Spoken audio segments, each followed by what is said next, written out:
time so senior student athletes can begin to make their way to the sideline. We'll be honoring our seniors once the clock hits 0.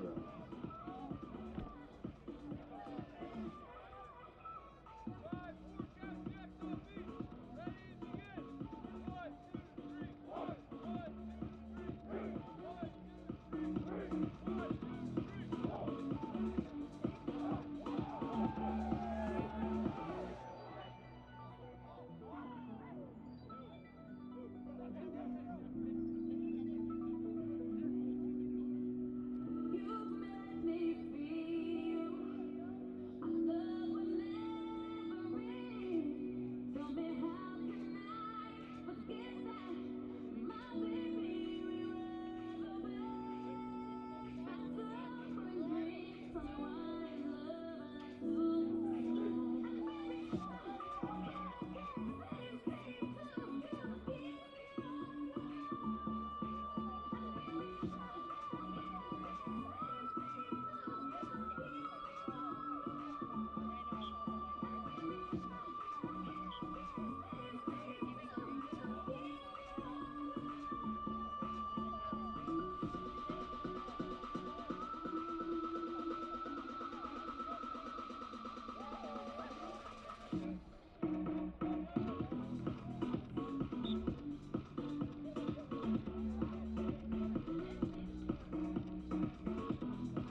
Good afternoon and welcome to Clothier Field Stadium on the campus of Swarthmore College for today's men's lacrosse contest between the Haverford Fords and your Swarthmore College Guardian. Fans, can we have your attention as we honor this year's senior class and their parents? Turn your attention to the field as we recognize the class of 2016 for their contributions to both Swarthmore College and the men's lacrosse team. Will Black and his parents, Bill and Kathy. Will is an honors econ major and an honors political science minor. He plans to work in New York as an associate consultant with Novantis after graduation.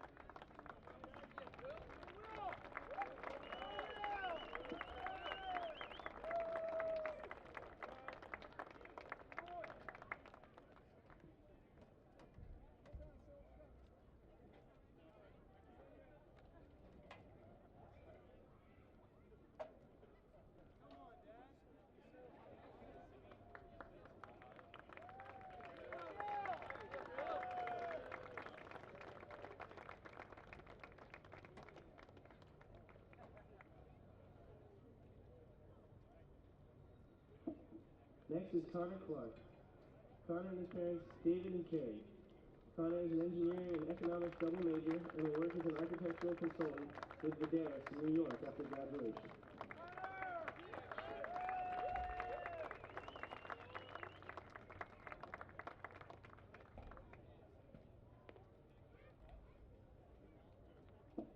Braden Dewan is joined by his parents, John and Eric. Braden majors in economics and minors in mathematics.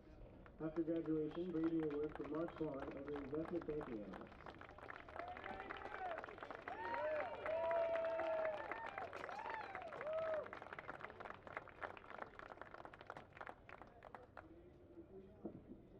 Jimmy Gassner is joined by his parents, Jim and Penny. Jimmy double majors in economics and political science and will begin his career as a research assistant with the Policy Advisory Group at the Urban Institute upon graduation.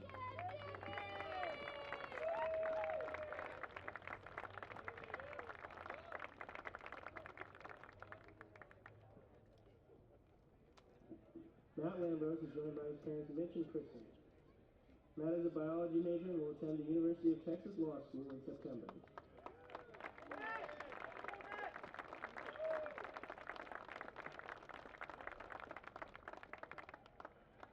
Daniel Palmer is joined by his parents Jeffrey and Leanne.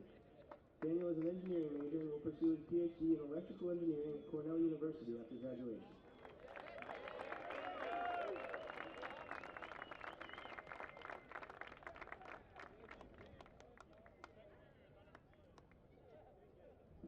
Alex Scott is joined by his parents John and Lynn. Alex majors in economics and minors in ancient history. Alex will begin his career as a capital markets analyst for the investment sales and hospitality groups at Hodges Ward Elliott after graduation.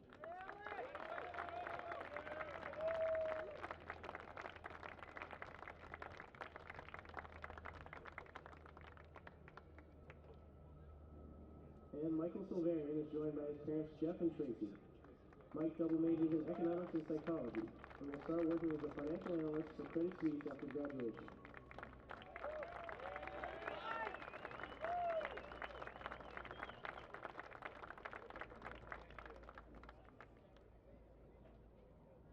At this time, we ask that you please rise and remove your hats for the playing of our national anthem.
And now for today's starting lineups, first for the visiting forwards. Number 3, Garrett Truxas. Number 12, Zach Cullen. Number 13, Brandon Smith. Number 24, Summer Stein. Number 31, Isaac Cryer. Number 32, Chandler Todd. Number 38, Max Ellis. Number 41, Mitch Hagan. Number 44, Tav Hackman. And in goal, number 6, Eric Caliendo. Head coach for Haverford is Colin Bafford. He is assisted by Ed Chang, Bill Northcutt, and Chris Rossi. And now the starting lineup for your Swarthmore Garnet. Number 3, Matt Johnson. Number 7, Matt Lambros. Number 9, Cam Marsh. Number 12, Will Black. Number 20, Christian Veek. Number 23, Griffin Johnson. Number 34, Nathan Relic. Number 35, Jimmy Gasson. Number 37, Braden Dewan. And in goal, number 4, Cole Fox. Head coach for the Garnet is Pat Gress. He is assisted by Chris Eccles, Chaz Gorman, Warren Denenza, and Kyle Guilfoyle. Swarthmore College joins the NCAA and the Centennial Conference in promoting good sportsmanship by student athletes, coaches, and spectators. We ask for your cooperation by supporting the participants and officials in a positive manner. Profanity, racial or sexist comments, or other intimidating actions directed at officials, student athletes, coaches, or team representatives will not be tolerated and are grounds for removal from the site of competition.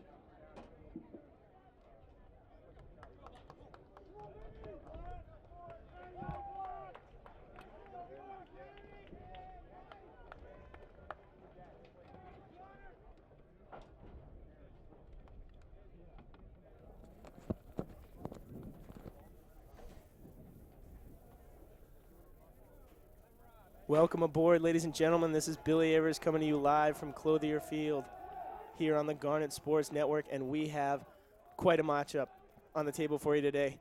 Big crosstown rivalry here between the Swarthmore Garnet and the visiting Fords of Haverford. Anyone who's attended either of these schools know that no love lost between these two. It's a huge rivalry in every sport, and it's only amplified today by the fact that this is essentially a play-in game. The winner of this game will make the playoffs. The loser will not. So big-time playoff implications. If you're looking for star power, keep an eye on Cam Marsh for the Garnet. He makes this offense tick. He's got 49 points in 14 games, 23 goals and 26 assists. For Haverford, it's Isaac Cryer. He's got 20 goals, leading the team in that category. Underway here, and the Fords will have the first possession after a violation called on the face-off against Silverian. This is Cryer, and he'll hand off now to Truxas. Up top, Rob McClellan. He'll swing it around to Patrick Gerard. Dodging right now. Nowhere to go there for Andrew Dalka.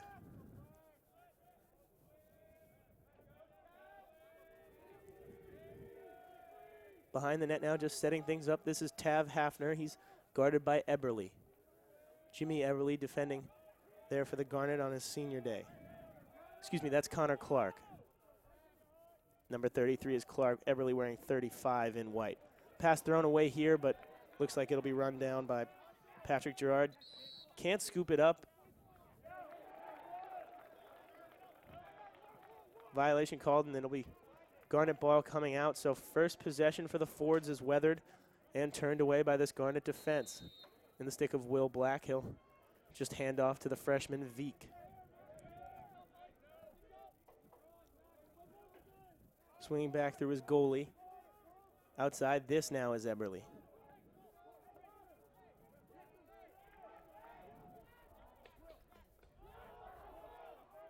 Ball bouncing around free.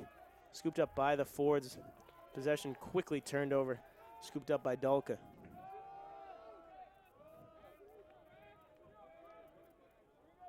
Ball out wide in the stick of Cryer.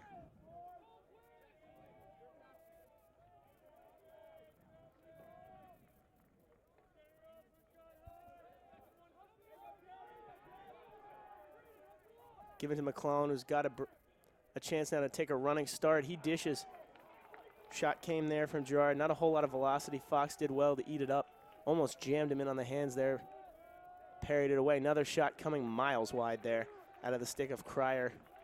Awkward angle. Tried to pull a very athletic move there, but didn't have his feet on the ground to brace with, and thus could generate little power.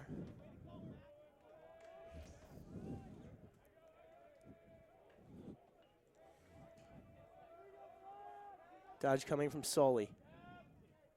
He's guarded by Lesko. Lesko ties him up, slaps it free, gets some help there from Gassner. Excellent defensive work there from the junior D-Midi Graham Lesko. Now it's in the stick of Levin, the always industrious long stick midfielder. Levin looking to go the length of the field with that long pole, but then hands it off, and not exactly sure what Matt Johnson intended there. Ended up playing a little roly-poly pass there to Relic.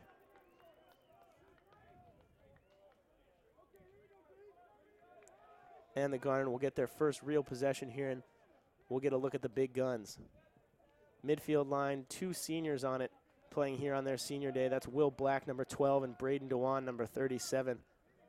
And to balance things out there, paired up with a freshman, Griffin Johnston. And it's the talented trio of sophomores in the attack again for the Garnet: Cam Marsh, Matt Johnson, and Nathan Relic. This is Dewan, skipping past his defender with ease. Tried to line up a shot, almost stick-checked. Somehow held on to it. Johnston loves to dodge when he gets a full head of steam. Back across to the right as he bounced off that hit. Tried to throw the pass in behind. Excellent play there by Caliendo and net to read it and pick it right out of the air. Wasn't a shot on net, but pass coming there. Marsh does the exact same thing, intercepts, wheeling his way towards the net in front of the crease, and he scores. Cam Marsh A beautiful one-man effort there. He stepped in front of the pass from Summer Stein, picked it off just as it left the stick. Had Relic in front, faked the pass to him, but the goal was exposed. Knifed his way right across the crease and stuck it in the back of the net. 1-0 to the boys in white. The home crowd loving that one.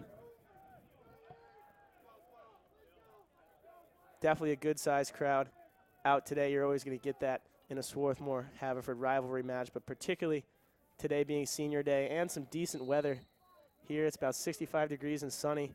Little cloud cover, but it had been rainy all week, so everyone's just looking for the opportunity to get outside and enjoy the day. This is Ducey digging in on the faceoff for the Garnet, but he loses out to Zach Cohen. Ground ball from Mitch Hagan. He's chased down by Brian Murray. Wheeling his way around Murray, knifing his way to the front of the crease, laying out and scoring. As if to say, anything you can do, I can do better. Mitch Hagan with a great feat of athleticism there, working his way right around Murray. The slide didn't come. Dove right out in front of the crease and in midair, buried it right behind the stepping Cole Fox. Haverford fans energized now. Equal in size, if not more represented here than the Garnet fans early. Fans of both sides still trickling in. 1-1 game here, just over 10 minutes to play in the first. We knew we were going to have a thriller on our hands, and it's starting off looking like that is going to be the case. Bunch of Garnet players bumping into each other there, trying to win it. Ends up being Garnet ball, and here's Levin on the break again. He is quick. Doubling back now. Handing to Rittenhouse, and now Mandel. Second midi line looks like here for the Garnet, featuring Mandel and Rittenhouse.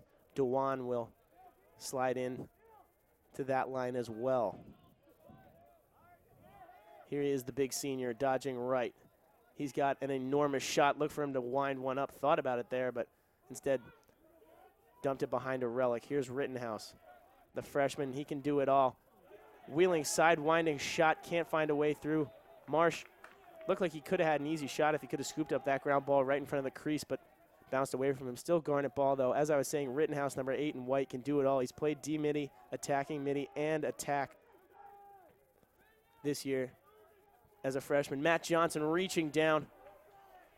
Tried to throw that one under the defender, but Caliendo was equal to it. Johnson loves to fire that shot from the left wing. Wind up, big right-handed shot. Relic laying the boom on Zach Cohen there. Lost the stick. Haverford fans wanted a foul. None given.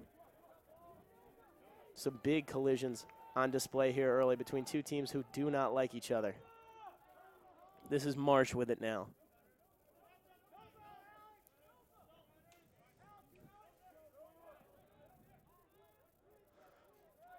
Here's Johnston.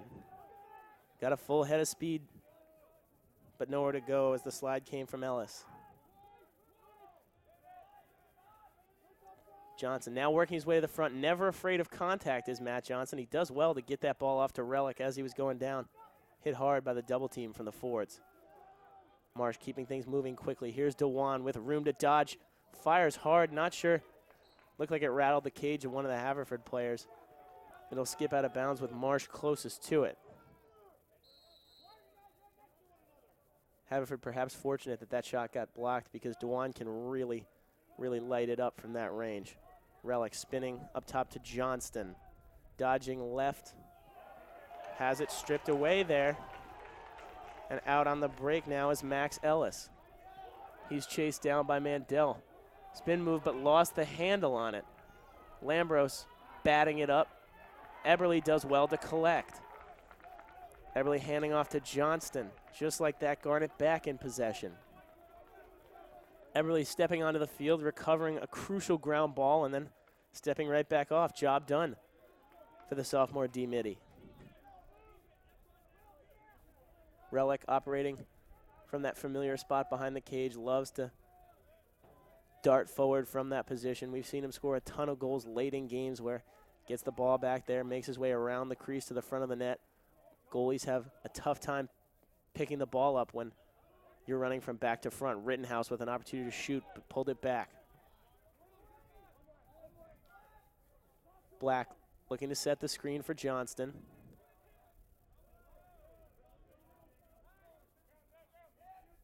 Rittenhouse switching to the right.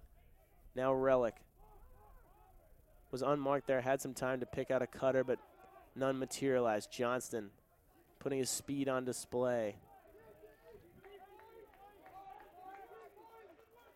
The Fords bending, not breaking here on defense. Relic with that fake pass, he does so well. Rittenhouse now. Here's Black, another senior playing in his final home game for the Garnet. Great pass inside there to Johnson, who was pinned down. He was hit by Brandon Smith and couldn't get out from under him, had to cough the ball up.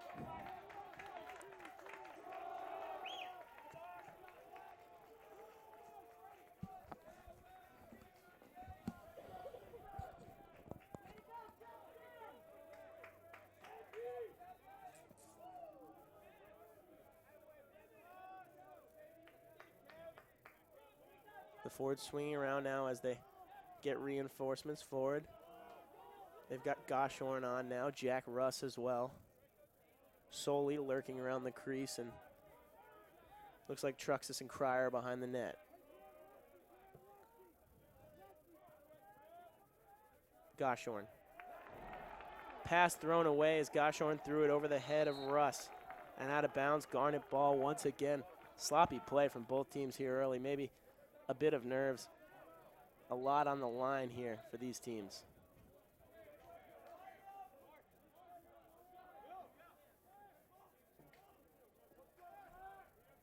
Veek and Fox trading touches. You see number 42 in white, that's Mark Herringroder.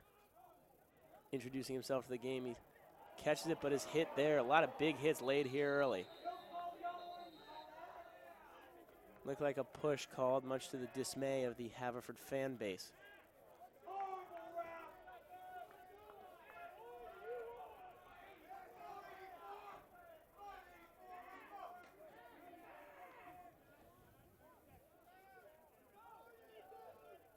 But alas, Jake Efren will find himself in the box here.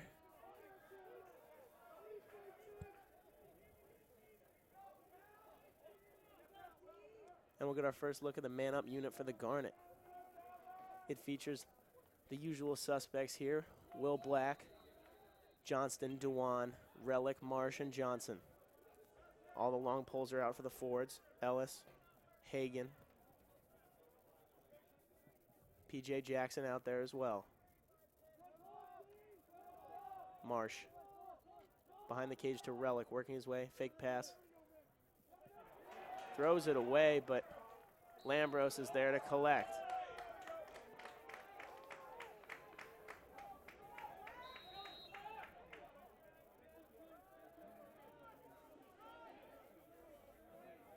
Ford's ball after the violation from the Garnet. And they'll be able to just run time until right about now as the man-up opportunity ends for the Garnet. Still 1-1 the score. Seen two really great individual efforts to score goals. Pass buzzing across there. Now it's up top, swung to Hafner. Dodging is McClellan. He's kept at bay by the long pole of Veek.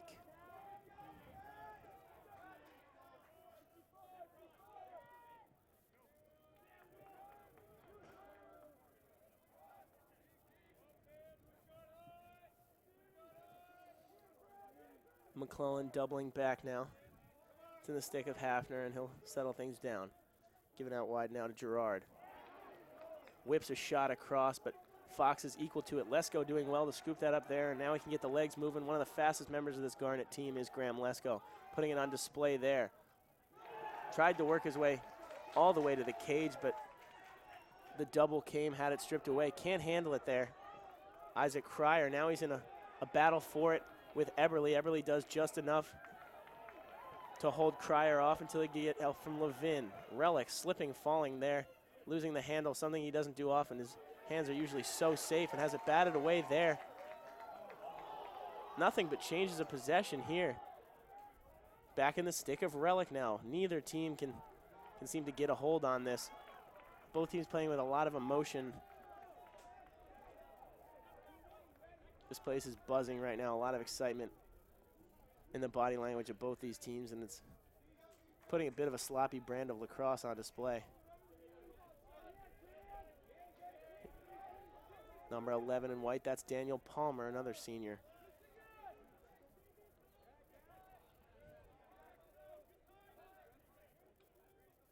Dewan working his way, freed up the space for the shot that he wanted, but fired it wide of Caliendo's net.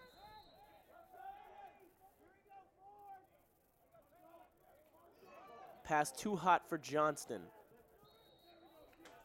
Rolls across halfway, and here's Cryer.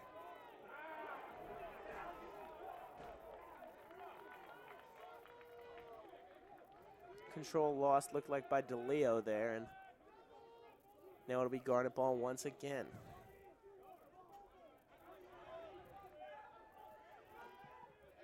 This is Rittenhouse bouncing off defenders. Under 2 minutes to play now in the first quarter, and it has been an ugly quarter thus far. Ton of turnovers for both sides. Not a lot of good shots generated, but we did see two really special goals on some individual efforts from Mitch Hagan for the Fords and Cam Marsh for the Garnet. Here's Mandel. Fires what looked like a pass. The referee will rule that it was. Matt Johnson not happy about it. Looked like Mandel might have been caught halfway between a pass and a shot there, as Matt Johnson, his fellow sophomore, was in the area of where that ball was thrown, but Johnson certainly did not expect the pass. Lots of time now for P.J. Jackson as he crosses into the attacking zone for the Fords.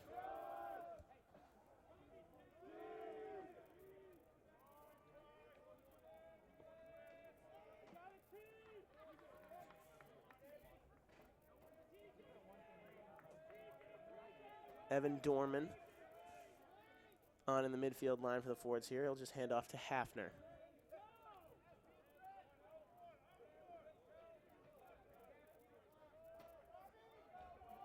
Evan Dorman, he's a big fella standing 6'6". Kept at bay by the much smaller Eberle.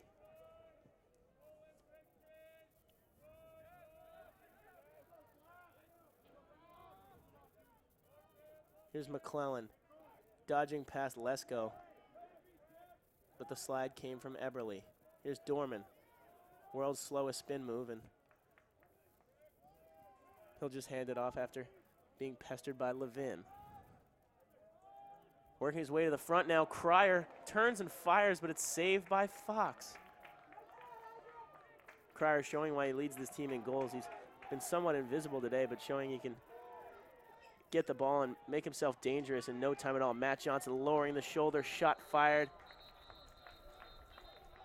As the quarter expired, Johnson fired that ball. Looked like it hit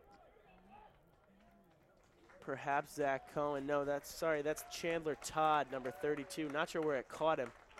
Maybe up around the neck area. Looks like he's holding his shoulder maybe as he'll walk off, but looks like just an impact injury, so he should be fine. 1-1 the score. Score at the end of the first. Swarthmore 1, Haverford 1. After an ugly quarter of play in this big-time rivalry with huge playoff implications. We'll be back in about a minute and a half. Don't go anywhere.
Ladies and gentlemen, welcome back. This is Billy Evers coming to you live on the Garnet Sports Network from Clothier Field. If you're just joining us, got some men's lacrosse conference action for you today. An important game for many reasons, not the least of which is that the team coming to town today is the Haverford Fords. Big time rivalry for any Swarthmore Garnet athletic team. These teams not big fans of each other, and the energy only amplified by the fact that this is a playoff, essentially a play-in game for the playoffs. Centennial Conference, 4 teams make the playoffs. The Garnet currently sitting in 4th, but a loss would drop them to 5th and see the Fords claim that 4th spot. So everything on the line here for both these teams.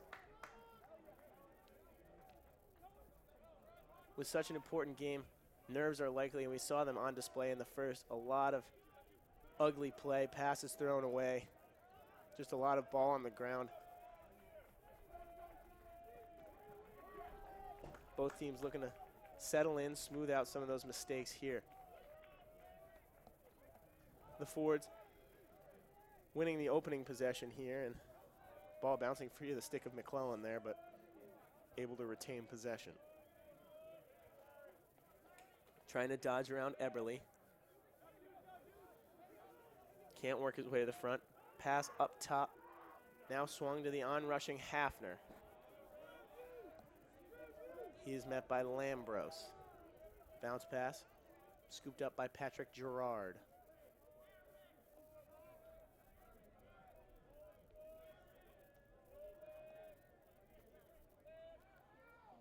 Great little pass there from Garrett Truxas, finding Stephen DeLeo. And he made no mistake, stuck it right in the back of the net, the 6'3" attacker from Middletown, Rhode Island. The beneficiary of that one, but really got to put credit where credit is due. Garrett Truxas with a beautiful pass. Lined it up like he was going to let fly with that big left-handed shot. Instead, just a cute little pass back against the grain, finding DeLeo wide open. And not much Cole Fox could do in net against that. 2-1 now, the Fords taking a 1-goal lead. Solvarian digging in for the Garnet. He wins the clamp and pops it free. Ball still on the ground, scooped up now by Zach Cohen. Fords with another possession here.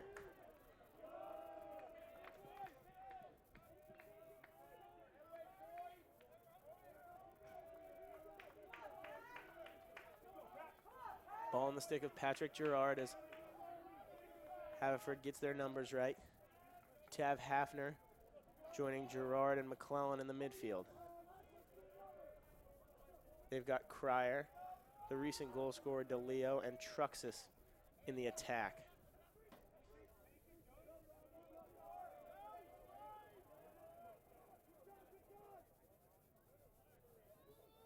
Big shot coming and finding the back of the net there, Patrick Gerard.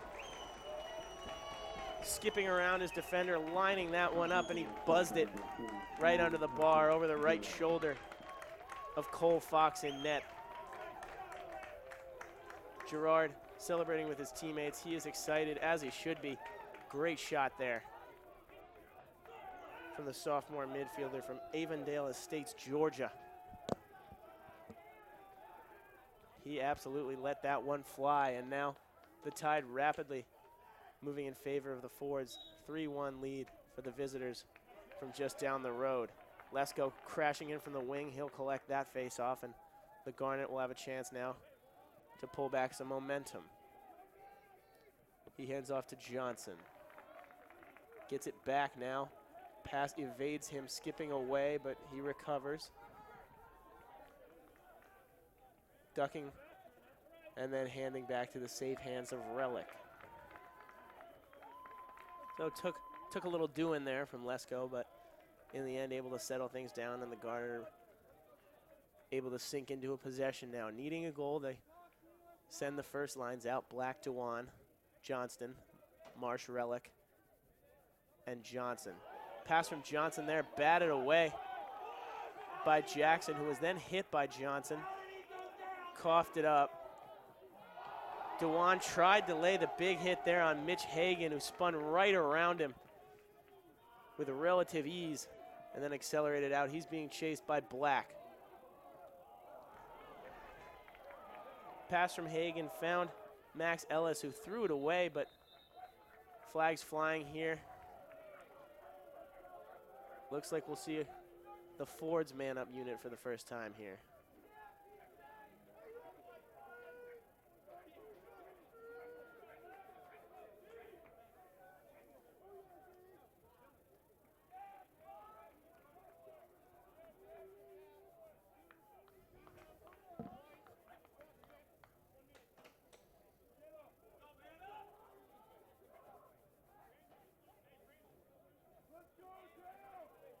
Flags being picked up here as we're waiting to get back underway. And we do so. It's in the stick of Gerard. He'll hand off to McClellan. Pulls her out for the Garnet. Jack Ryan, Brian Murray, Jimmy Gassner, Eric Levin, and Jimmy Eberly, the man-down unit, charged with stopping this Haverford man-up team. Just circulation so far for the Fords, no penetration of any sort. Finding DeLeo inside, he dishes wide. Finding a wide open Isaac Cryer, who made his way to the front of the net. Faked left, dodged right, and dumped it right behind Cole Fox. And the lead is now 3. The Fords capitalizing on the man advantage there. Isaac Cryer, 21st goal of the year. Assist came from DeLeo. And we saw DeLeo use the big body, his big frame there to carve out some space for himself in the middle. Got the defender on his hip, spun, found a wide open Cryer, and he did the rest. Timeout called by the Garnet here. They need to stop the onslaught that's coming at them from the Fords right now. They'll talk it over, and we'll be right back after this.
Both squads breaking from their huddle here.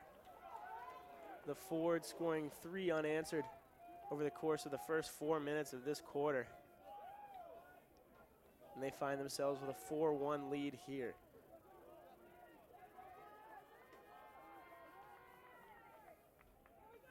Fan bases for both teams pretty vocal in the early going. The Haverford fans have one gentleman wearing a space helmet.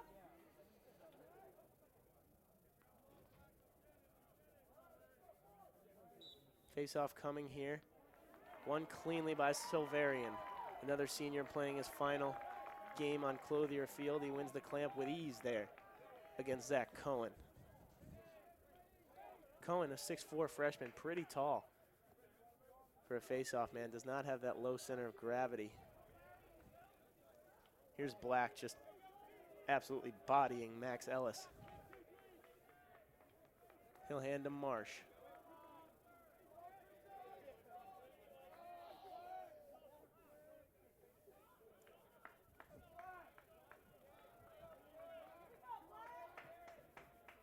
Swung behind the net to Dewan, popping up in an unfamiliar spot, finding himself behind the cage. looking to drop the shoulder, draws the foul, fires a shot wide, but he was hit illegally there. And so the Garnet will be on the man up once again. Dewan often drawing penalties because he's just so big. Smaller defenders have a difficult task in keeping him at bay, sometimes having to resort to some illegal hits just to keep the big man from getting himself that little bit of space he needs to rifle that big shot towards the net. Man advantage now for the Garnet as Andrew Dalka finds himself in the box for the forwards.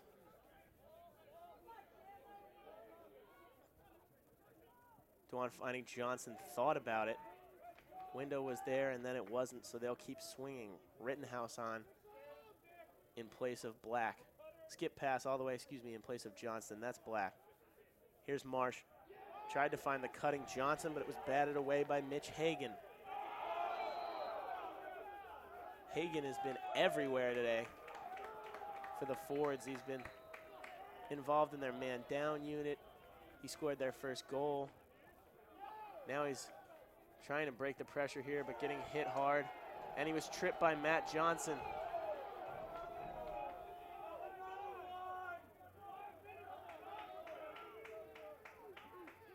And after being tripped by Johnson, looked like he was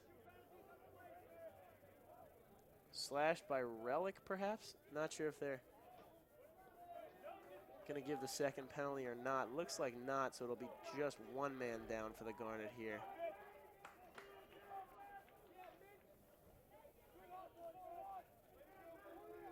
Gassner, Eberly, Levin, Veek, and Jack Ryan are the man down unit for the Garnet here. McClellan, Gerard, DeLeo, Cryer, and Truxas will be the attacking unit for the Garnet, and the forwards, and they'll be joined now by Tav Hafner. Here's Truxas, and he threw it away. Excellent stick work there. Wow, bodies crashing to the floor here. Levin definitely pushed there illegally by Patrick Gerard. It was good stick work there in the back by Chandler Todd to keep that ball from coming back into the own zone. Avoided the over and back violation, but Levin would have been first to it, and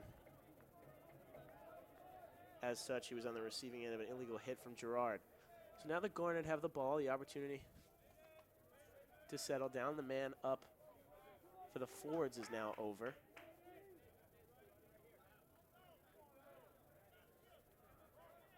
Here it is in the stick of Relic.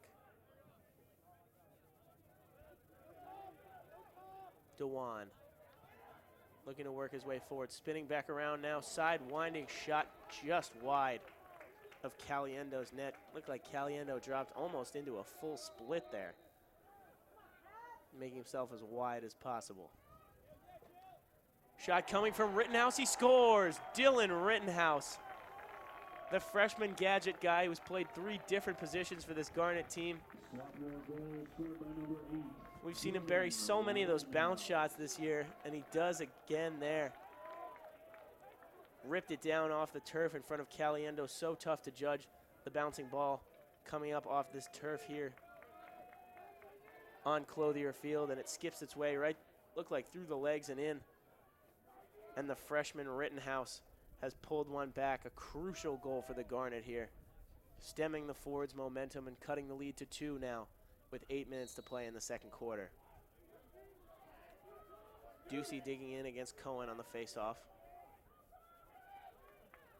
Ducey pulls it free and was then shoved. Restart coming now, and Lesko on the fast break. Took Relic a few seconds to handle the pass, and so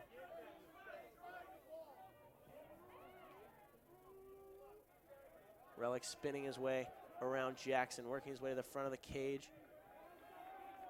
Now it's in the stick of Black.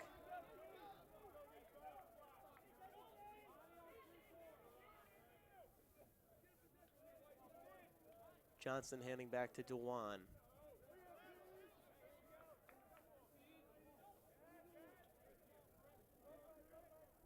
Griffin Johnston, the freshman midfielder. What a play there by Black, one-handed catch. Got the shot, big right-handed shot fired at Caliendo's net, but Caliendo was equal to it. Relic will give to Johnston.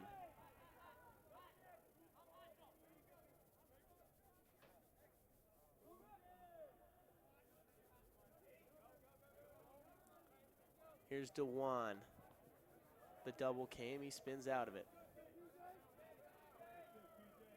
Being bothered by P.J. Jackson. Here's Johnston with a full head of steam. Nowhere to go for him, though. Spinning back around, quick little dodge, and he buries it top left corner. Griffin Johnston putting all the skills on display. He's shown a unique ability all year to run himself into a corner, look like he has no options, and then one quick little move to get him doubling back, traveling the other direction, and find space for himself so often. He does so there, works his way into a very dangerous area, and boy, did he bury that, a buzz bomb right into the top left corner. Not much Caliendo could do to stop that. It was a heater. And just like that, the lead is cut to 1. The Garnet fan base now getting back into it. The players with that swagger back in their step as they have 2 unanswered now. Silverian and Cohen working in the faceoff dot. Won by Cohen, ground ball scooped up by Efren. Pass too low and scooped up with ease by Veek. Great stick work from the freshman defender, Christian Veek. Pass was too low for Cryer. Fox gets it across the halfway mark to Murray. He finds Eberly. Eberly spinning around and handing to Connor Clark. Now it's in the stick of Marsh, and he's guarded not so closely by Todd. He'll get it back and calm things down so that lines can change here for the Garnet.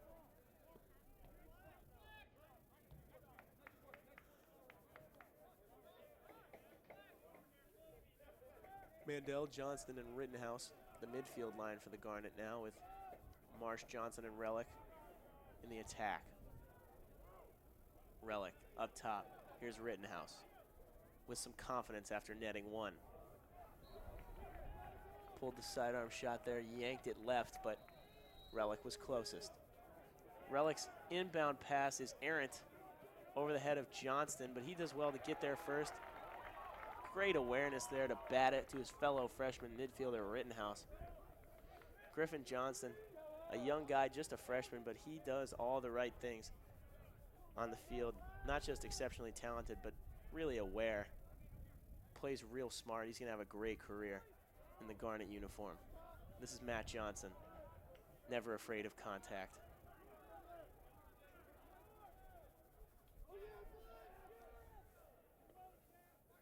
Rittenhouse.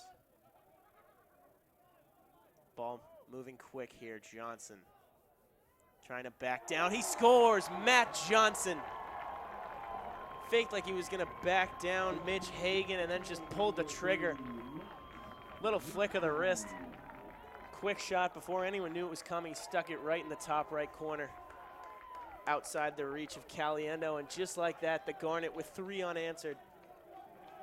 Getting on a roll and not looking back, as they've done so many times this year. When they get hot, they are dangerous.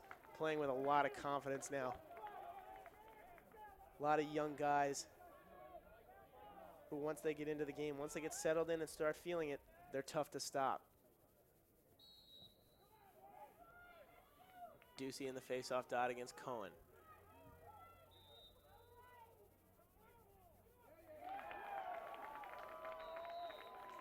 Violation called, ball will go Swarthmore's way, and now they'll have another possession with 4.5 left to play. And a chance to take their first lead since it was 1-0. Marsh, who scored that first goal, with it in his stick now. He'll flick up top to Johnston. He'll wait for DeJuan, joining Black in this first midfield unit.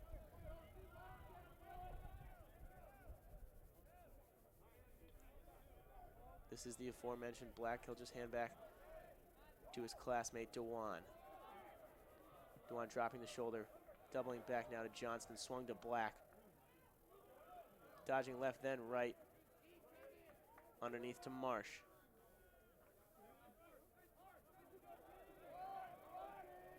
Johnston gets the feet churning, but nowhere to go as he's locked up by Jackson. Here's Black.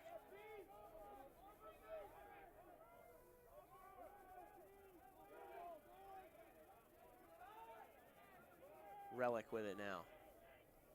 Breaking down his defender, but the slide came from Chandler Todd, who read that well because Relic has shown in the past that he has the ability to score more times than not when he gets running from behind the cage there, coming back to front. Looked like he just lost control of that one there, rolled up and out of his stick, and he threw it way over the head of Cam Marsh and out of bounds on that far side. Definitely not intended by Relic there. And so a long spell of possession for the Garnet goes really by the wayside as they fail to capitalize or really even get a dangerous looking shot at Caliendo's net, which means the Fords will have to try and clear now. Marsh working hard in defense on PJ Jackson, who brings a midi back so he can claim half field. And the Fords will call a timeout with 2.5 to play. They have an opportunity now to retake the lead right before halftime. They'll talk things over and we'll be right back.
Ladies and gentlemen, welcome back to the Garnet Sports Network. This is Billy Evers coming to you live from Clothier Field, where we have about 2.5 left in the first half. If you're just joining us, it's been a game of runs so far. It was 1-1 after the first quarter of play. The Fords of Haverford then scored 3 unanswered in about 4 minutes. It looked like they were on their way to marching through this game, but the Garnet got back in it with 3 of their own unanswered, coming from Johnson, Rittenhouse, and Johnston.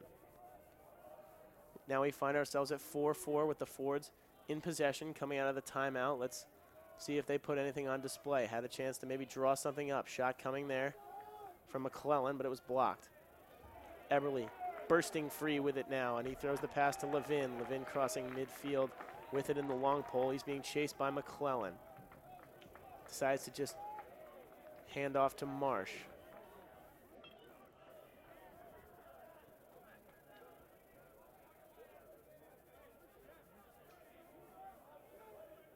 Lesko and Levin, the 2 junior D-middies, making way here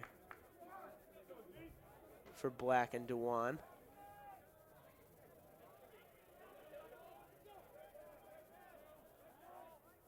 Clock ticking down right at about 1.5 to play here in the second quarter. Relic trying to work his way to the front, but Haverford has looked stout when defending Relic, who loves to come from behind the cage. Dewan dodging. Swung around to Black. Back to Dewan. Dodging out of the left, fires tomahawk shot, right hand bouncing wide of Caliendo's net, who dropped into a painful looking split there in an effort to block that one, putting the flexibility on display.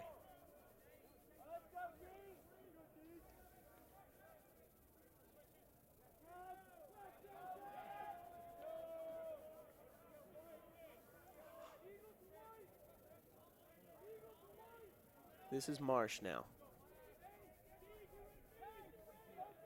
Swung to Black. Dewan.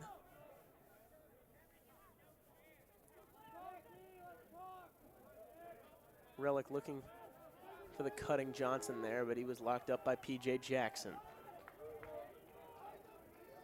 Relic taking a run at this Haverford defense. Now drawing the double, trying to find the open man. Matt Johnson, defender, slips, dipping under, he shoots and scores. Matt Johnson, who's been Mr. Clutch thus far, and that is a huge goal with 12 seconds on the clock. Quick little dodge to the right as defender slipped and fell.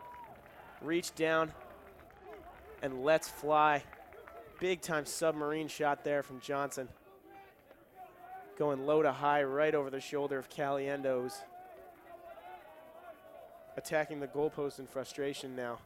As the Garnet reclaim the lead, 5-4 now. The score, 4 unanswered goals here in the second quarter from the home team.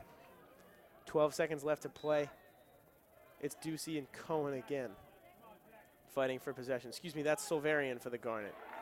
He wins it to Ducey, and now it's Marsh. Tried to throw a skip pass there to Johnson.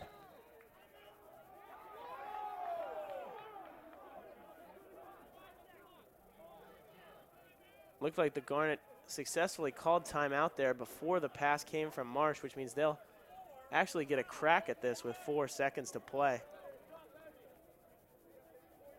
Thought the half was just going to expire there, but an intelligent coaching job there from Pat Gress, the head coach of the Garnet. And they'll get a shot at this now with 4 seconds to play. We'll be right back.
Looks like the restart will come from the yellow line on the field here. Haverford fans arguing it should be the midline. Marsh with 3 seconds.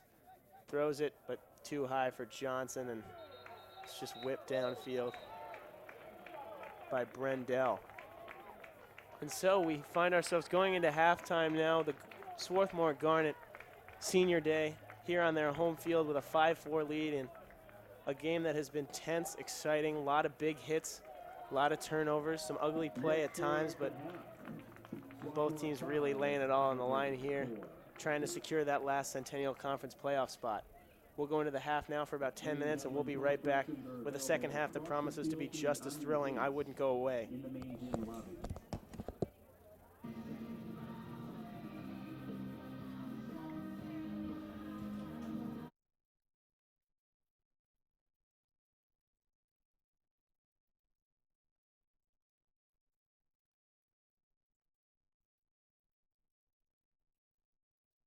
Centennial Conference is about balance.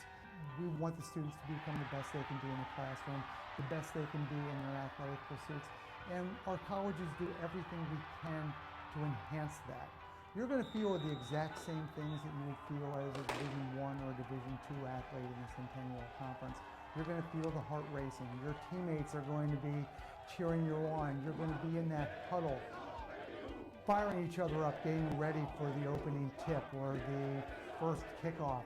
All of this is what we look for and we hope that our students get to achieve in the conference. You look at the rivalries in our conference, and these schools have competed against each other for over a century.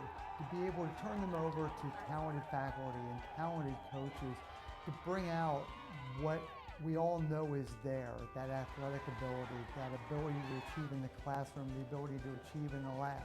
The community that we build within the Centennial Conference is truly special.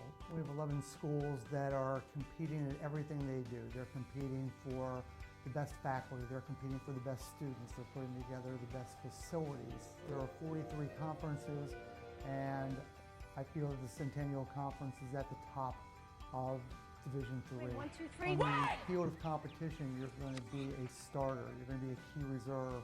You may be an all-conference player, you may be an all-American player. In the classroom, you are going to achieve great things. You could be on the dean's list. You could receive a departmental award. You could receive the college's highest prize when all is said and done. It's the ability to provide that kind of balance to allow a student to achieve in both ends, which makes the Centennial Conference remarkable.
Together, we are driven. 1, 2, 3. To motivate, to challenge, to lead. Every practice, every play, every day, every season. 11 schools together in competition. We are the Centennial Conference.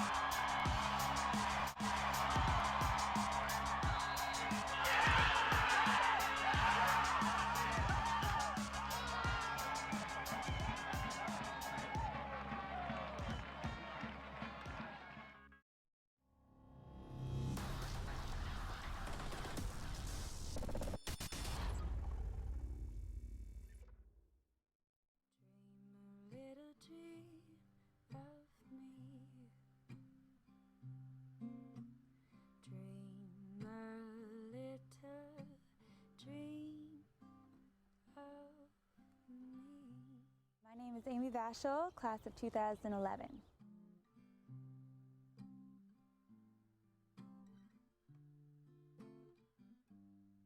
honestly, this is nothing that I ever would have dreamed to have gone through. It turned out to be like both the biggest blessing and the biggest challenge of my life so far.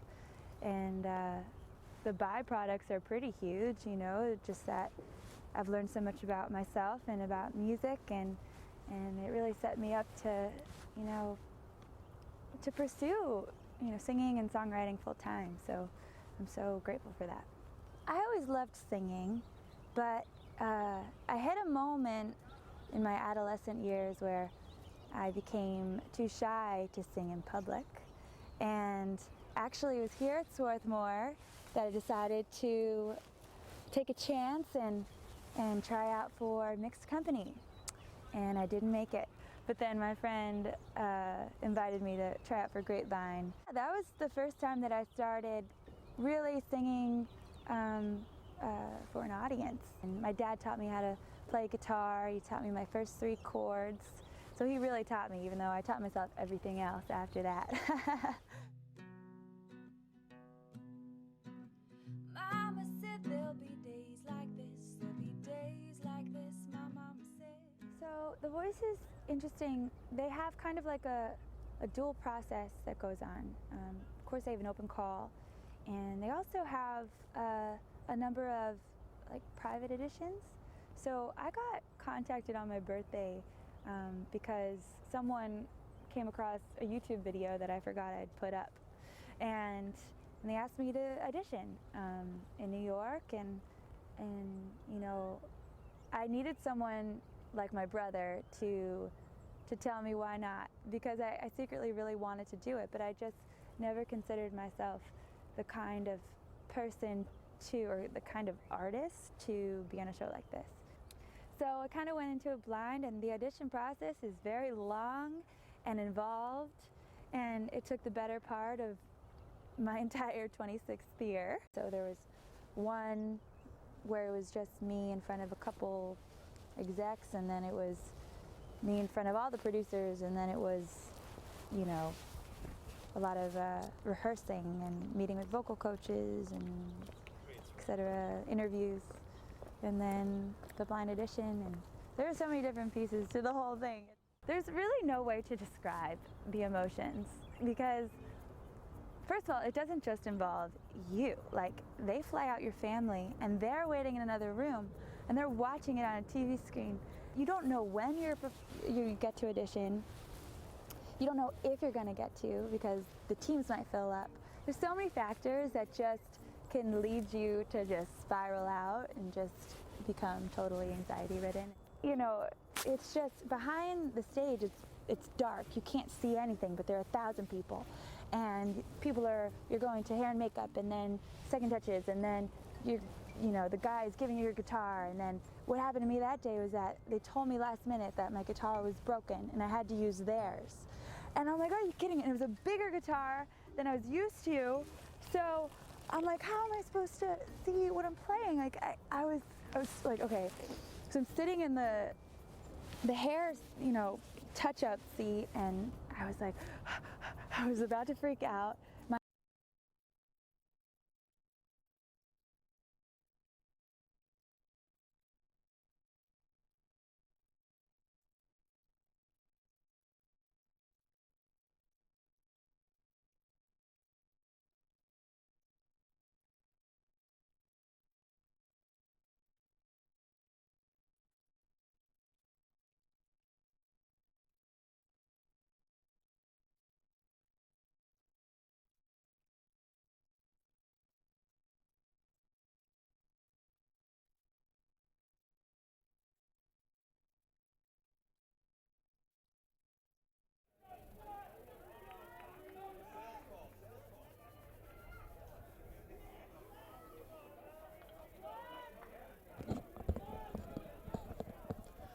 Welcome back, ladies and gentlemen.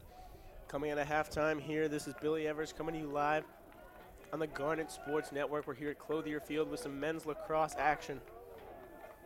Both teams have gotten a rest, gotten their water. I've gotten a slice of pizza, and we're all ready for the second half. If you're just joining us, big-time rivalry match here between the Garnet and the visiting Fords of Haverford. Playoff implications really playing a factor here as well. Team that wins this game will find themselves with the 4th spot in the Centennial Conference playoffs. The team that loses, their season's over. The Garnet with a 5-4 lead now after falling behind 4-1. They've put 4 unanswered goals behind Eric Caliendo, number 6 in black, the goalkeeper for the Fords. They've won the first possession here on a face-off violation, and now it's in the stick of Marsh.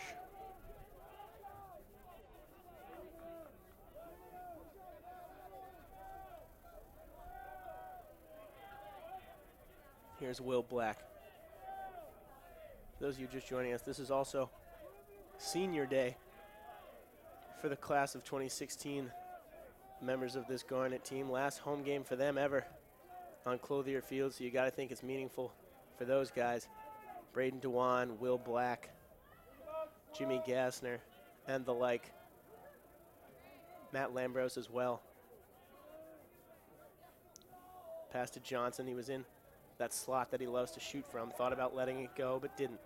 Here's Griffin Johnston, dodging left. Pass behind the net to Relic, swung to Marsh. Looking for cuts, then dodging easily and scoring. Cam Marsh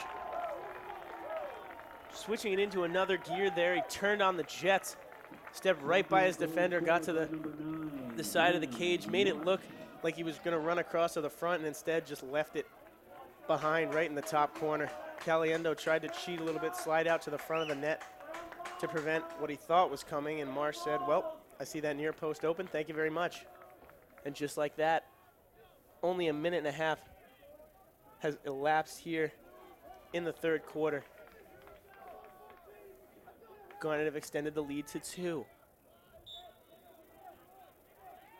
Ducey digging in here. He loses out on a violation.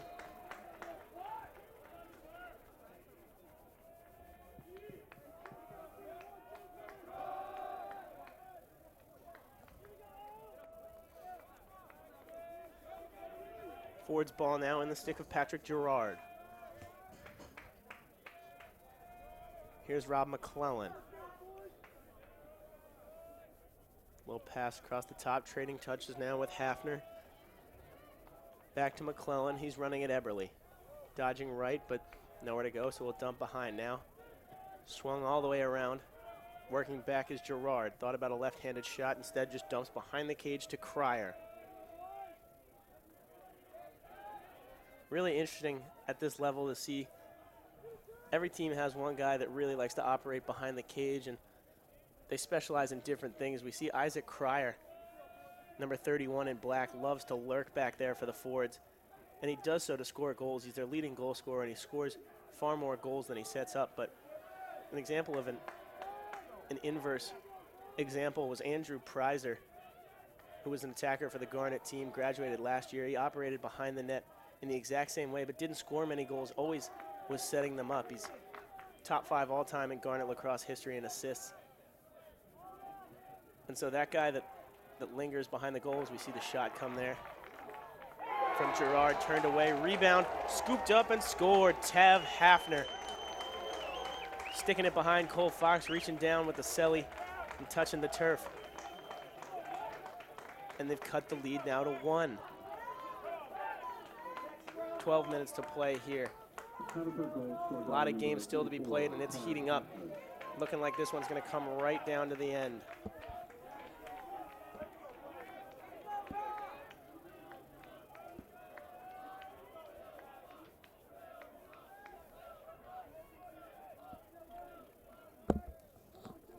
Silverian and Cohen battling for possession here.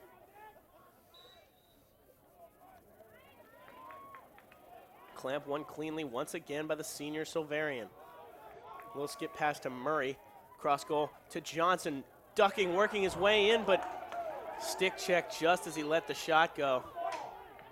Scooped up by Marsh as he ran through Chandler Todd to get there. Rittenhouse up top to Dewan. Rittenhouse is guarded by Brendel.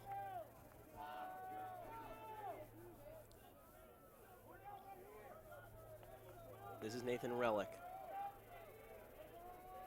Dodging right from behind the cage, up top to Marsh. But Relic, sort of in the mold of Cryer, another one of those guys who likes to operate behind the cage and uses it to score goals as opposed to set them up.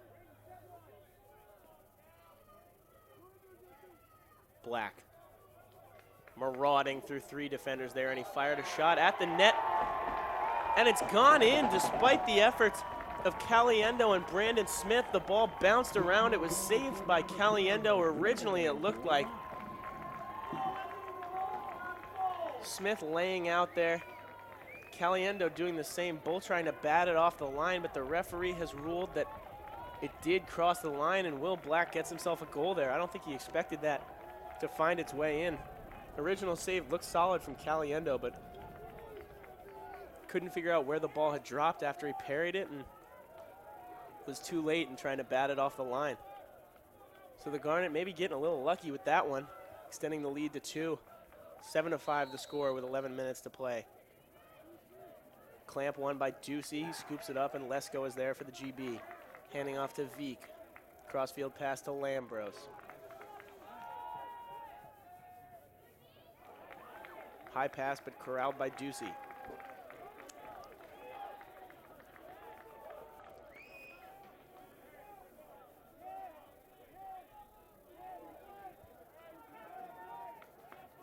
Here's Relic.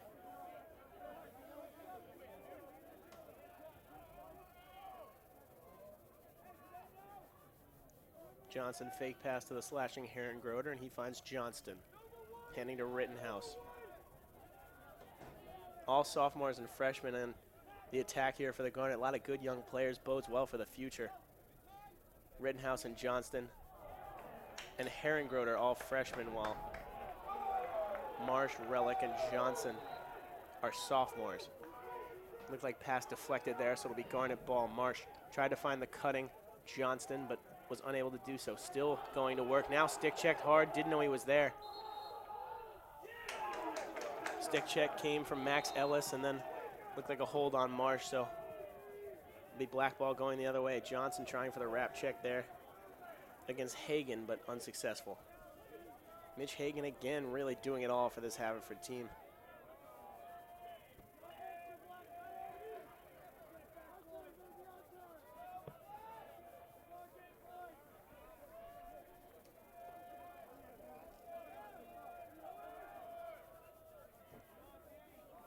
Ball swung in behind, through Cryer. Now here comes Truxas, knifing his way to the front of the net, got himself into a dangerous position, hands off to Stephen DeLeo, and he scores his 2nd goal of the day. Not sure what happened there as the shot from Truxas was deflected. He was stick checked as he let it go. Ball rolled around dangerously in front, looked like danger was avoided, but DeLeo was there to sweep in, scoop the ball up and bury it over the top of Cole Fox and cut the lead to 1 once again.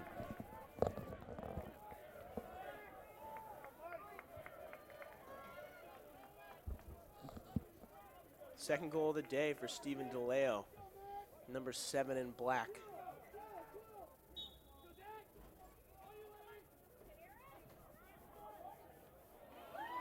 Corralled on the faceoff there by Cohen. He's chased by Silverian.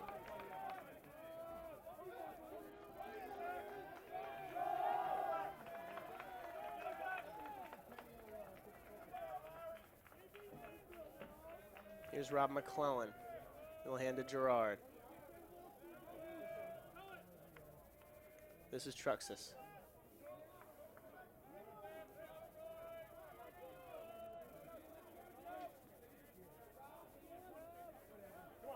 McClellan now. Pass tried to backhand it, did Gerard. Missed it, skipped off his foot, but didn't roll far enough away to be of any real problem, so the Fords will maintain possession. Gerard working on Peng. The double came from Levin. He hands up top. Dodging his way in and scoring is Tav Hafner.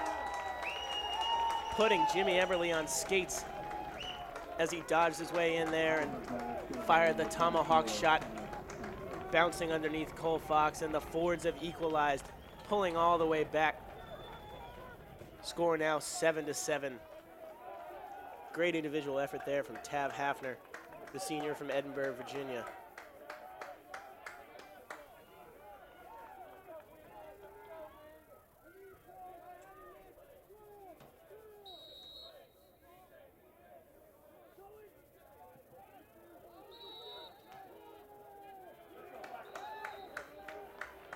Violation called on Ducey there.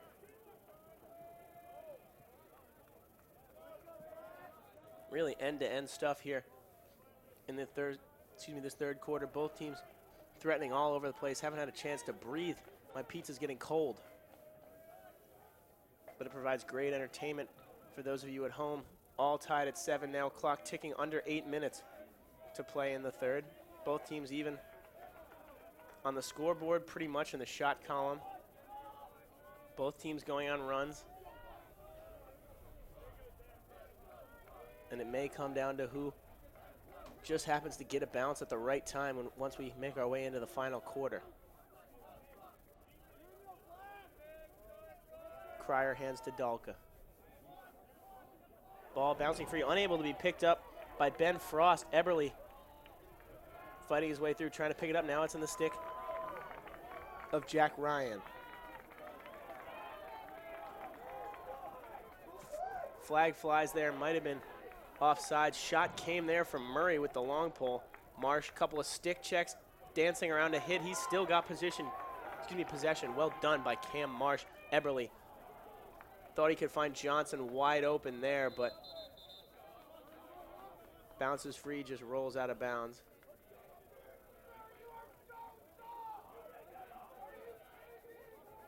Looks like an offsides call.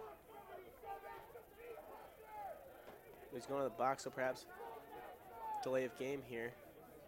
We'll have to see.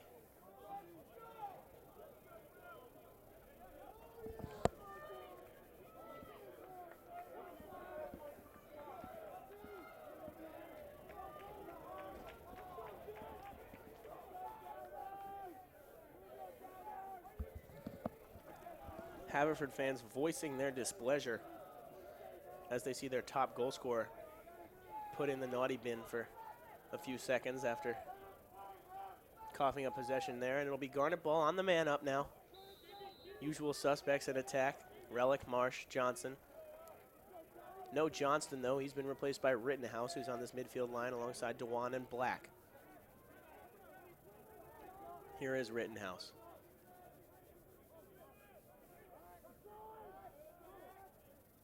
Hands off to Dewan, swung to Black.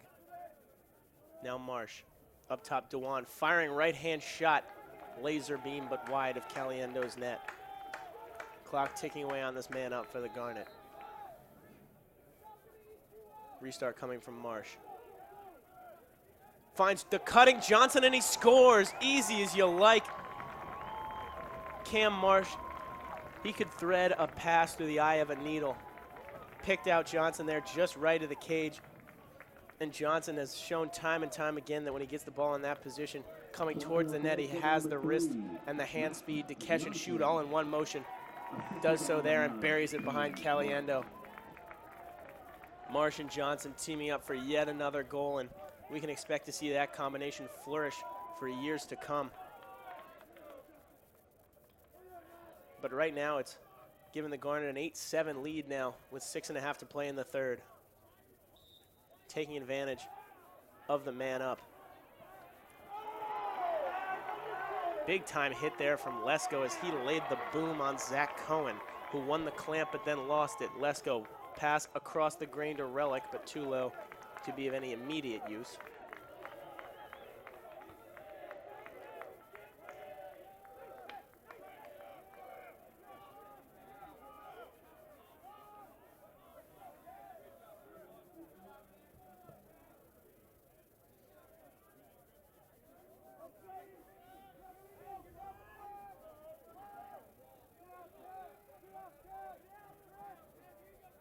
Mandel swinging to Rittenhouse. They form the midfield line here alongside Johnston.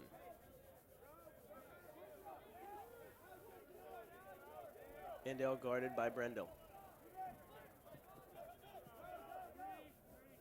Swung around now through Relic, back up top to Johnson. He's guarded by Goshorn. Dodging left-handed shot, but snared by Caliendo. Breaking pressure quickly in the stick of P.J. Jackson.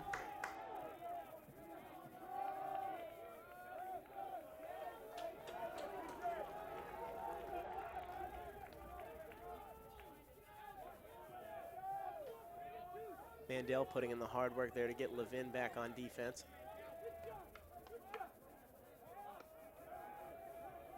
Cryer swinging through Truxas and now back up top to Gerard. Tav Hafner looking to break down Eberly.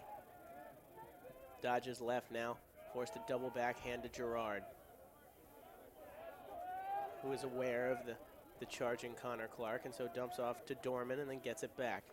Here's Dorman now guarded by Clark. Dorman using that 6'6" frame as he wiggles around Clark. Good screen set by Truxas. Cryer came around it but couldn't get the shot. Here's Tav Hafner now to Dorman. Lining up a right shot wide of Fox's net.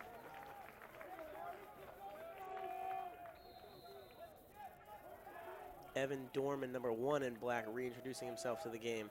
The 6'6" junior from Great Neck, New York. Here's Truxas. He's guarded by Veek.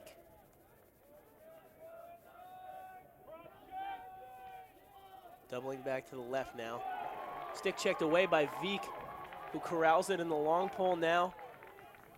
Tries to pick out Lambros, but he threw it away under duress as he was pressured by both Truxas and Isaac Cryer. So almost pressure broken there for the Garnet, but instead they've given the Fords a second bite of the apple. Here's Gerard. Dodging right around Eberly, but couldn't get the shot off, so now it's swung all the way up top to Dorman. Came through Cryer. He'll dodge right around Clark. Pass back against the grain to Hafner, but nowhere to go. He'll settle things down and hand to Gerard. Gerard looking to dodge right around Eberly. Kept at bay. Behind the net now to Truxas.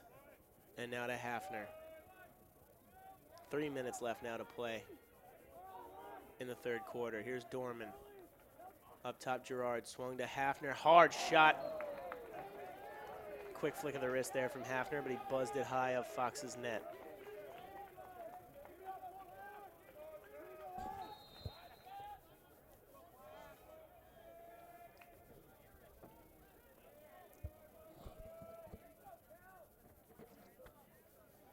Here's Truxas.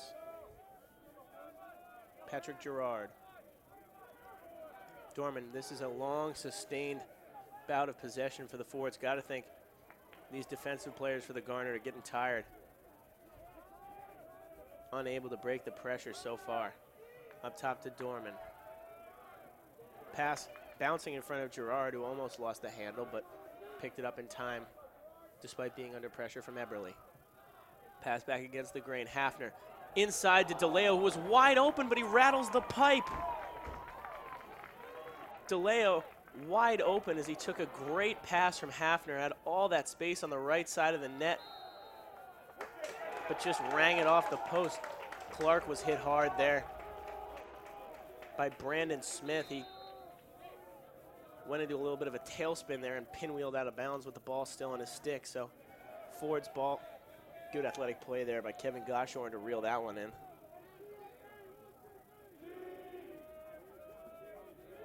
Here's Andrew Dahlk.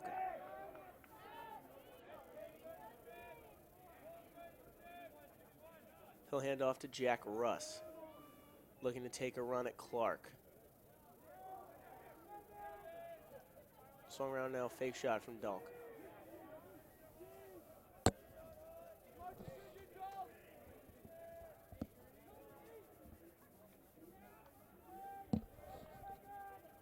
Pass inside, DeLeo using that big body to get himself some space. Got another good shot on the turnaround, but sent that one wide as well.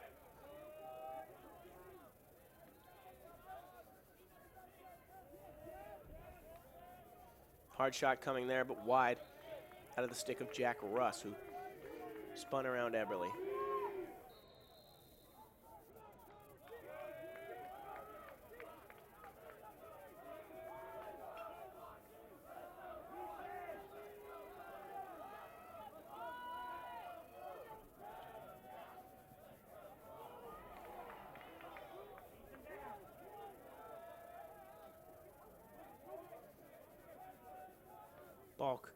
Fired at Fox's net, but wide once again. Haverford having all the possession here at the end of this third quarter, but not having anything to show for it. Still down 8-7, now 30 seconds left.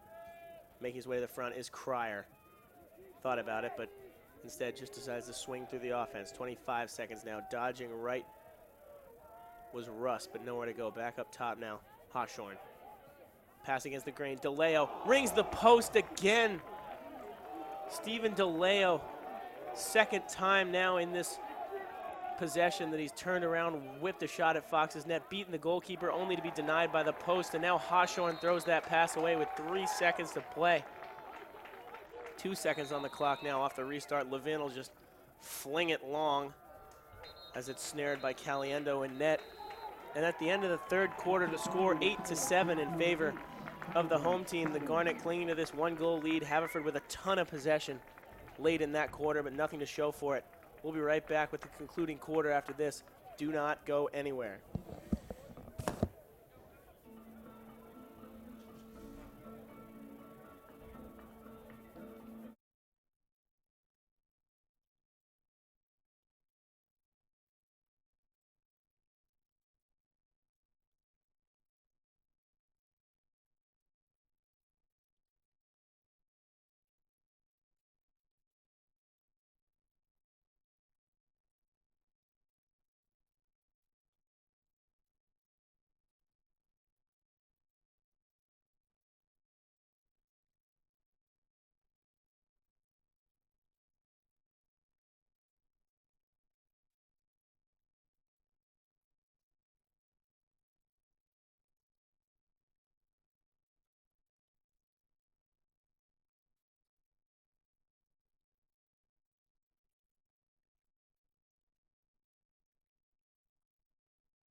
Ladies and gentlemen, we are back to action as the smooth sounds of Earth, Wind, and Fire die away off the speakers, and we get set to start the fourth quarter of this game as the Garnet emerge from their huddle, up 8-7 over the visiting Fords.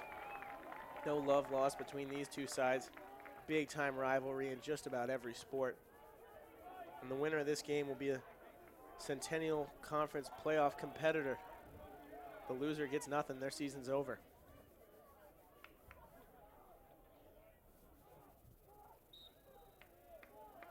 First face-off of the fourth quarter. It's Silverian versus Cohen. Looks like Cohen wins it, bounces free, and it's scooped up by Max Ellis.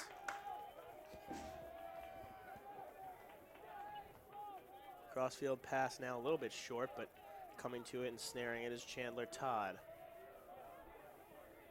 Mitch Hagan couldn't quite figure out where that one was. It was caught up in his feet, but no Garnet around to pressure, so he settles down and just scoops it back up. And the Fords will be in possession now. Ball on the stick of Rob McClellan. He's in the midfield line alongside Gerard and Hafner. It's Cryer, Truxas, and DeLeo in the attack.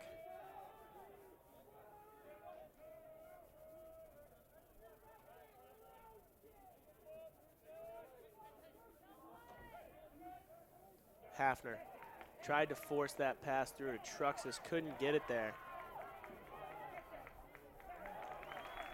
Ball free, eventually scooped up by Brian Murray. Jack Ryan tried to throw that one, tried to fit it into Lesko. Bounced past him, but Relic working hard. Could have been scooped up there by Rittenhouse, fails to do so. There's Lesko, he can't pick it up. Bodies flying everywhere. They're fighting for this one, still can't pick it up. Now the Garnet are chasing it through, and finally it's picked up by P.J. Jackson for the Fords. He'll throw cross field, and Gerard will gain the half after about 5 players from each squad failed to scoop up the ground ball. It was a hot potato there for a while.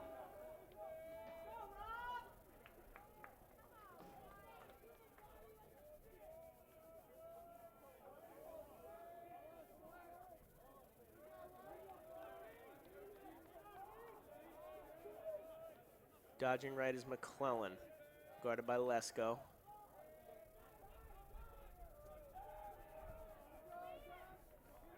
Now to Tav Hafner. He'll take a run at Levin. Levin excellent in defense with that long pole though. And as expected, Hafner unable to break him down. Here's Gerard. Dodging around Rittenhouse. Shot saved by Fox. Called into action and rising to the challenge is the junior goalkeeper. Hails from Tampa Bay, Florida. In the stick of Jack Ryan again, this pass is better. He finds Johnston. Johnston wasting no time getting forward, gaining the zone. Now he'll give to Dewan. Almost caught sleeping there on the back check by Kevin Gashorn.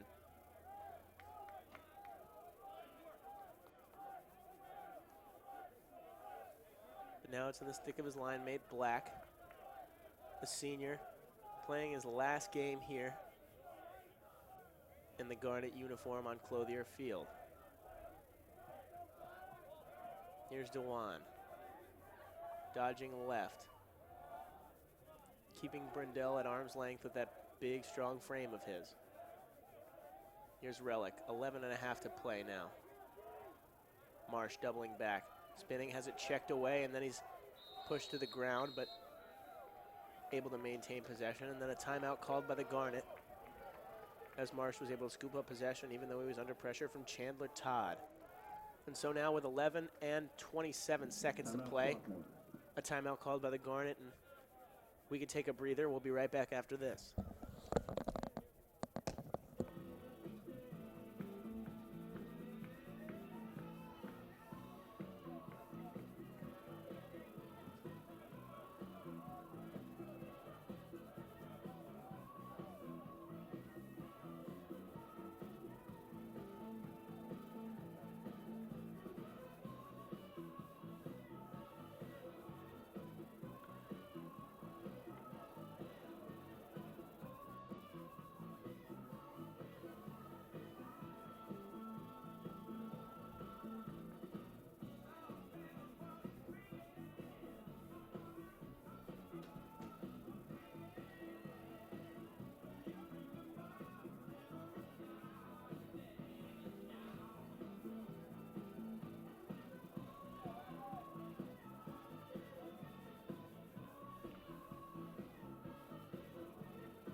And we are back to action here. Both teams finished with their team talks. I've finished off that pepperoni slice from Renato's.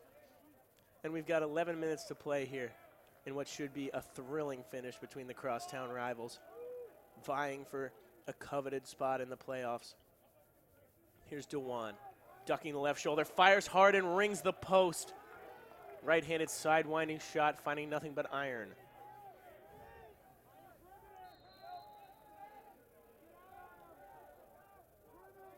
Dewan again, but this time handing off to Johnston.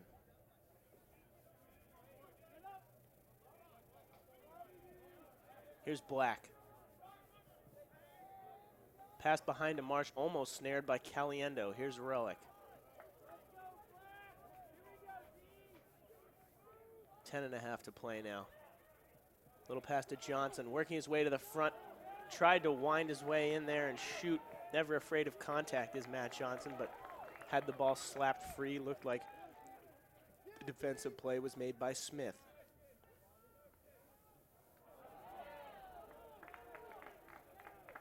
Johnson hit the ground hard there, but nothing called. Still Garnet ball. Skip pass from Dewan through the legs of Johnston. Looked like it was deflected by a Ford. It is ruled that that was the case. So still Garnet ball. Crisis averted there.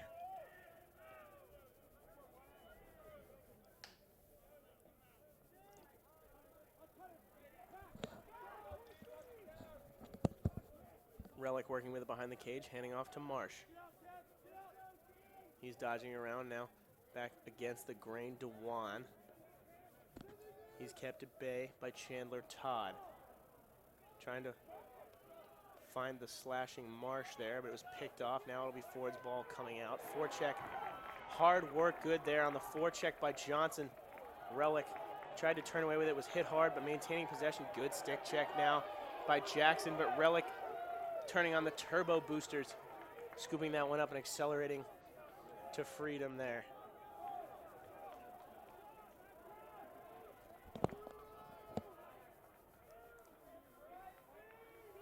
Johnston and Black trading touches now, just slowing things down after a moment of chaos for the Garnet. Good little dodge there to the left side from Black as he stepped right around Brendel, but ran out of ideas when the double came.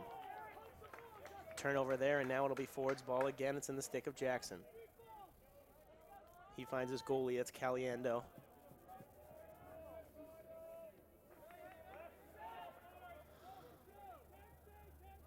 Big pass over the top, he finds Russ.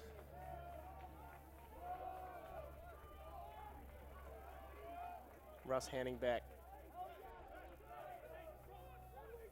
Excuse me, this is Russ on it now. 36 is Andrew Dalk. Confusing the line mates there for a second on the second midfield line for the Fords.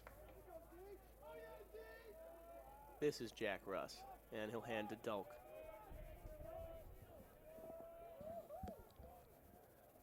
Russ taking a run at Johnston. Now handing off to Frost. He dodges left around Eberly. Cryer to Truxas. Tried to line up a shot there, but Lambros just too strong. Cryer nowhere to go as he was met by the stick of Veek. Balk dodging left. Eberly keeping him in front of him. Now swung back up top to Russ. 7 minutes and 40 seconds to play. Great pass in there. Great little look from Jack Russ, but it was a little too hot.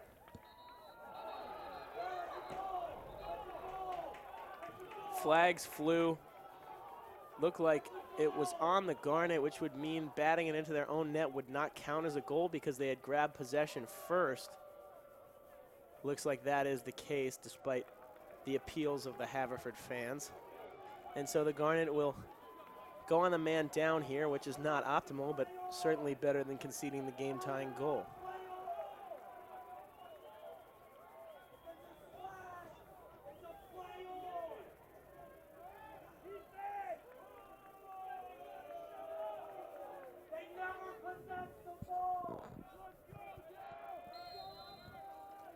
So man-up opportunity coming for the Garnet here. McClellan out there with Cryer, Truxas, DeLeo, Hafner, and Gerard. Shot hard there, but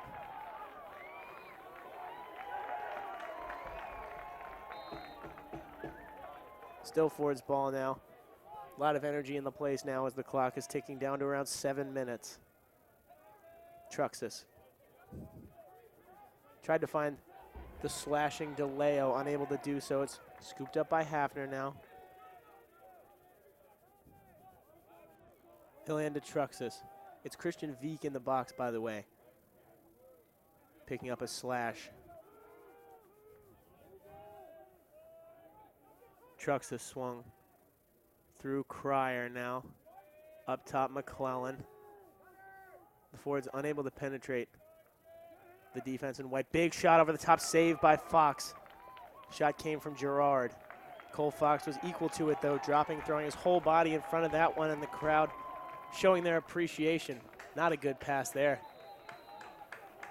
Unfortunately from Brian Murray, who just threw it away.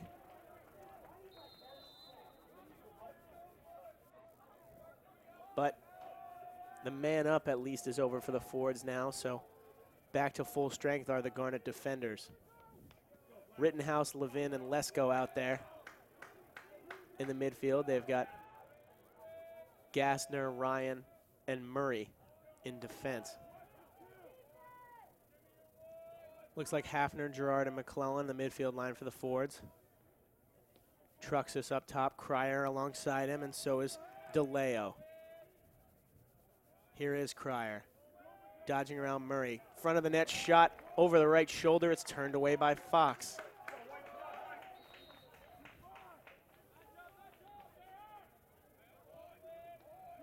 Here's Gerard.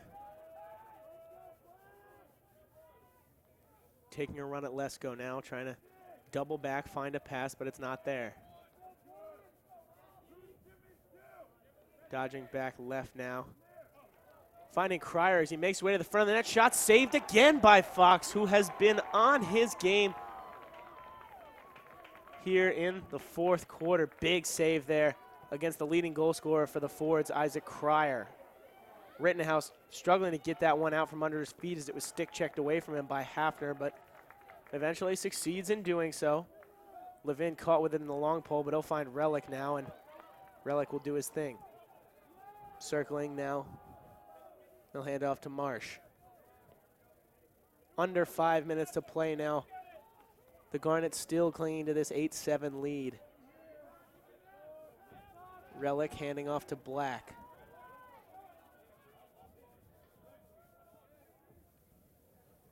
Black lost the handle briefly, but then scooped it back up and took it to safety as he handed to Dewan. Here's Johnston.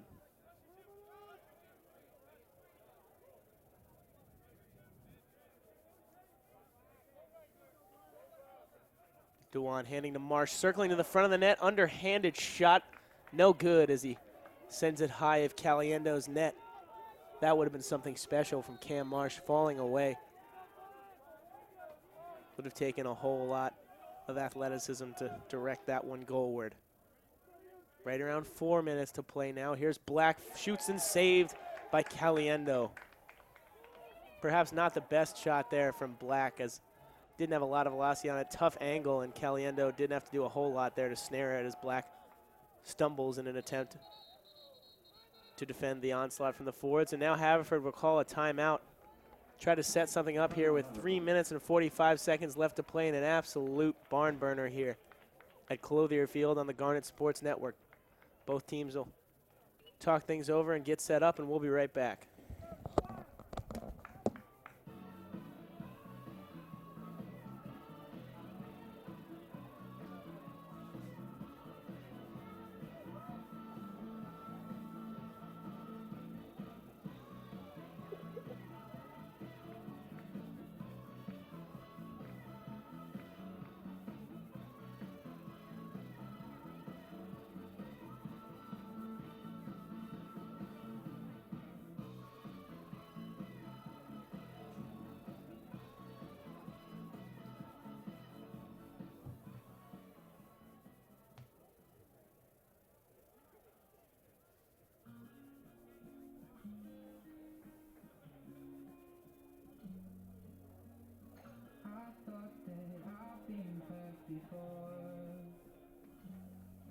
But no one's ever left me quite this sore.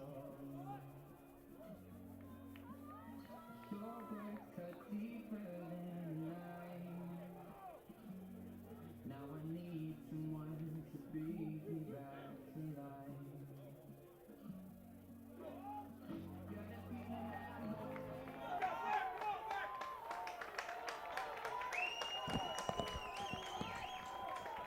Pretty long meeting there for both sides in the timeout. We're back to action now on the Garnet Sports Network.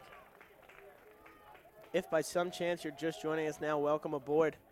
3 minutes and 45 seconds left to play here in the fourth quarter. The Garnet with an 8-7 lead over the crosstown rivals, the Haverford Fords.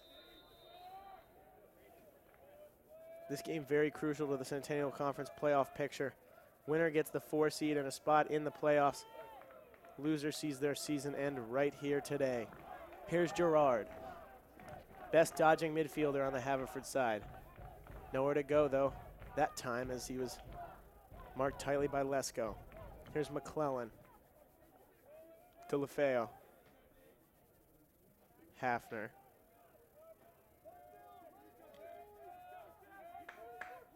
McClellan.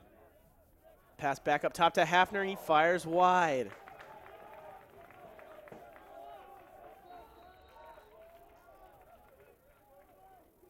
Here's DeLeo. Again, back up top to Hafner and Gerard. A lot of minutes for the two middies here, Hafner and Gerard. Fires that one left of Fox's net. Those two alongside McClellan on this midfield line have pulled a lot of shifts for the Fords, particularly because the Fords have been in possession for most of the second half, but really have nothing to show for it as far as goals. McClellan dodging around Eberle, making his way to the front of net. He rings the crossbar. Hafner shoots wide. The Garnet clinging to this lead here by their fingernails as that shot rung the bar from McClellan.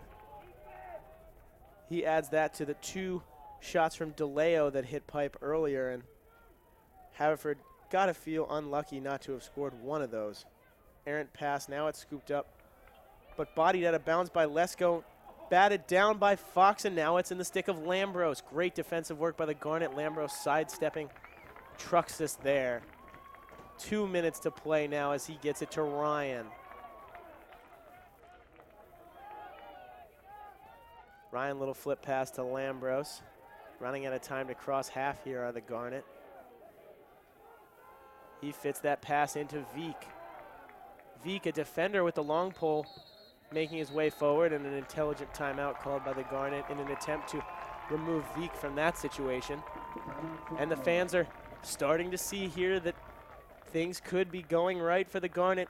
A lot of excitement to my left here and across the way for all the alumni over on the hill. The Garnet in possession with 1:48 to play. All they have to do is keep it securely in their sticks, not give up any breaks to the Fords, and maybe nip that insurance goal that they need. They'll talk things over here, certainly send out their starting lines, and we'll be right back.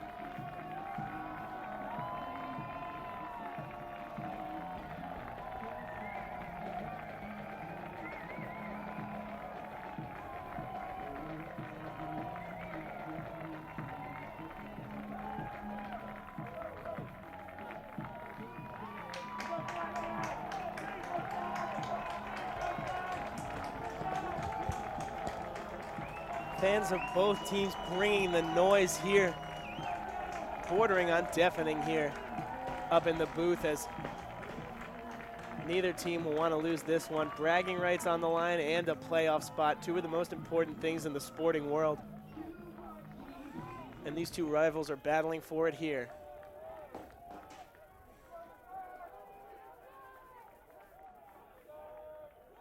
Minute 48 to play. It'll start in the stick of Griffin Johnston. Whistle blows. He's pursued by Max Ellis. Too quick for him, though, as he wheels around behind the net.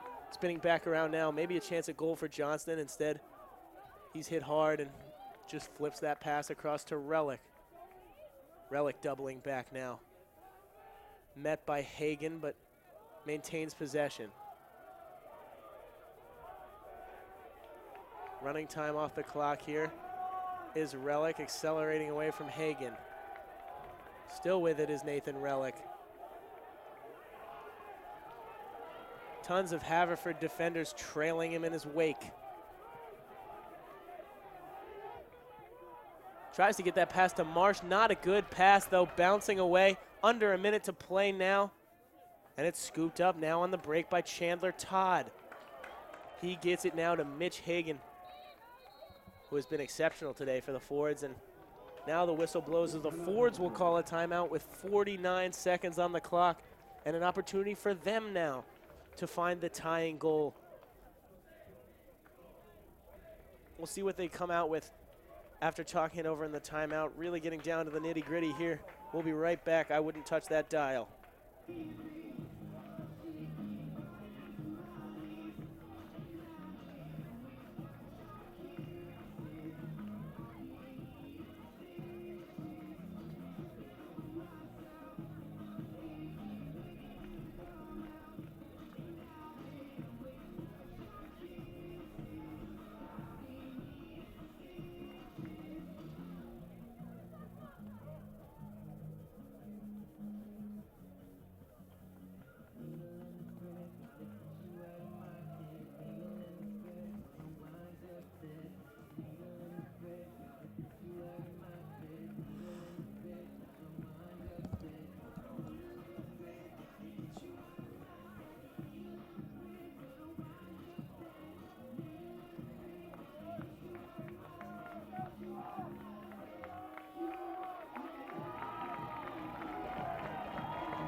Welcome back to action here, ladies and gentlemen. Crunch time for both teams in this big rivalry match between the Swarthmore Garnet and the visiting Fords from Haverford College.